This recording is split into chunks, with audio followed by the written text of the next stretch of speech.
To learn more about earning college credits with study hall courses, go to gostudyhall.com or click the link in the description. Does your family have a specific way they make barbecue? A secret recipe passed down from generation to generation that's just soul-satisfying, feels like being wrapped in a hug goodness? In the same way they've taught you to cook lentils with 3 kinds of pork in each bowl, the people around you play a huge role in how you see everything else. Because being human is to have an opinion.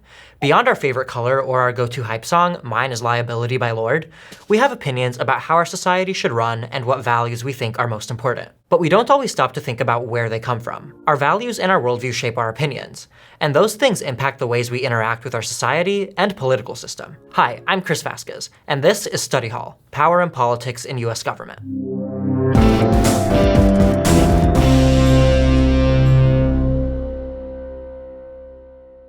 The fact that my family thinks any Cubano not served on Cuban bread is just a hoagie shows how our opinions are largely shaped by our environment and especially the people around us. It's really no different when it comes to our political opinions. But before I start, I want to mention that the terminologies I'm about to use change depending on who you ask. So when I give a definition, know that others exist. Many others. Like loads of others. We start to shape our opinions from the time we're really young, on everything from ideas to events to the people we encounter. We make our opinions based on how we interpret the facts presented to us. So that means they can change even when the evidence in front of us changes. Attitudes, on the other hand, are what we think about stuff and basically whether we like or dislike it. So you can think of opinions as the visible expression of our attitudes. And our attitudes influence how we react to things, both in good and bad ways. Opinions and attitudes differ from beliefs, which are ideas that we feel really strongly about. And they inform our expectations when it comes to things like life and politics. Beliefs are big picture ideas that tend not to change as much as our opinions, because they're not based on facts that can be argued over. But they do inform our opinions and attitudes about things. So I might believe that superheroes are a useful way of literalizing everyday struggles with fantastical stakes, but my attitude is that the Scarlet Witch is my favorite superhero. And my opinion is that X-Men number 4, parentheses 1964, should be assigned reading because it's that character's first appearance. A key part of forming these stances is called socialization, or the creation of the internal system we use to understand society and how we fit into it.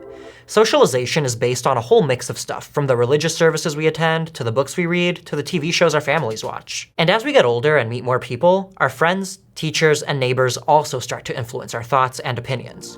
We don't even have to meet them in person, like how Fashion TikTok convinced me to start wearing shirts that are the size of my house. As we grow up, our beliefs inform our attitudes, which in turn help us build our political opinions.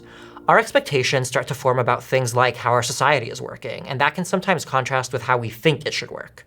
Our overall worldview, then, becomes what we call our ideology. All of this is part of the process of political socialization, which teaches us our society's political structure, helps create our own political identities, and informs how we participate in the political system. This is true for everyone, no matter what political system they're a part of around the world. Everything that influences our way of thinking about the government, whether it's our family, social groups, schools, religious organizations, or the media, is an agent of political socialization, or a source of information about the political system.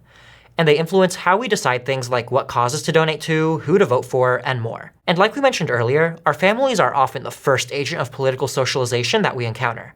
Not surprisingly, politically engaged parents are more likely to raise kids who are also politically engaged. But interestingly, they don't necessarily share the same political views. Children of college-educated parents are more likely to go to college themselves, so their kids might fall into that pattern as well. Once we go to school in the US, we learn the basics of democracy, elections, and how to think critically about our systems of government, like in this course. But we also spend a lot of time with our friends in social groups, especially as kids and young adults. We meet friends at school, and they're often the first people we talk to about our opinions on pretty much everything. Eventually, our social groups change to include our coworkers and people in the same X-Men podcast Discord servers. Communication within our social groups is based on trust and common interest, so we're decently likely to believe the information we get from them. Whether we realize it or not, the opinions of our peers can have a big influence on how we make sense of the world. And social groups don't just include our clubs and bowling league. They can also include religious or cultural activities like Sunday school or Domino's night. And finally, we can't talk about political socialization without mentioning the media, because things like the newspapers, TV, radio, and social media platforms play a huge role in shaping our political views. The media is our major source of local, national, and international news.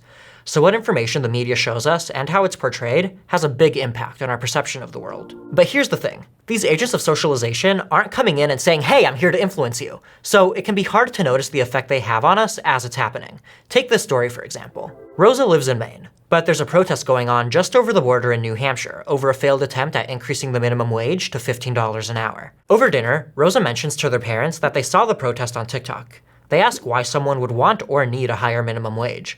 Their parents talk about how rents have gone up and groceries are more expensive, so it's hard for a lot of people to make ends meet. Later that night, Rosa goes on Threads because Twitter doesn't exist anymore, and sees posts supporting the protest from friends and a fan account for Cardi B, their favorite artist. The next day at school, Rosa's history teacher uses the protest as an example to talk about changes to US labor laws after the Industrial Revolution. Things like setting a minimum age for child workers and how many hours they could work. Later, Rosa turns on the local news showing footage of people hitting each other. The news commentator describes it as a riot. But then, Rosa sees a video on TikTok that claims it was just two people who got out of hand after an argument. Rosa's parents love watching the news, and Rosa usually watches it with them. Only now, they feel skeptical because of how the fight was portrayed on the news versus TikTok. Rosa looks up the minimum wage in Maine and finds out it's $13.80. They also find an online petition in support of a federal minimum wage and decide to sign it. Rosa didn't inherently know what a reasonable minimum wage should be, but everything they've seen and heard about the protests has the potential to influence their attitude and opinion. That's socialization in action. And it turns out that there have been big changes to our agents of political socialization over time. Since the 1960s, there have been demographic shifts like the shrinking average household size and reduced birth rate in the US. College enrollment has declined in the last decade too, and the population is growing increasingly atheist or agnostic. People are also increasingly lonely, and social media usage continues to rise as it takes center stage in the growing divide in US political beliefs. So clearly, the way we get our information and the things and people that shape our views are changing. Along with that, the US is becoming increasingly polarized. People are dividing more and more into groups with less overlap in their opinions. And whether polarization is causing our agents of political socialization to change, or vice versa, or neither, we can't ignore the changes happening in our society that seem to stem from or relate to our political beliefs. In the US, when we learn about the value of democracy from an early age, we maintain the belief that it should continue. The idea is that even when things are not great, our country doesn't totally fall apart. This is called diffuse support, the general support we have for something regardless of its day-to-day faults. That democracy continues simply because we believe in democracy. But polarization is an indication as to how ununited our beliefs really are.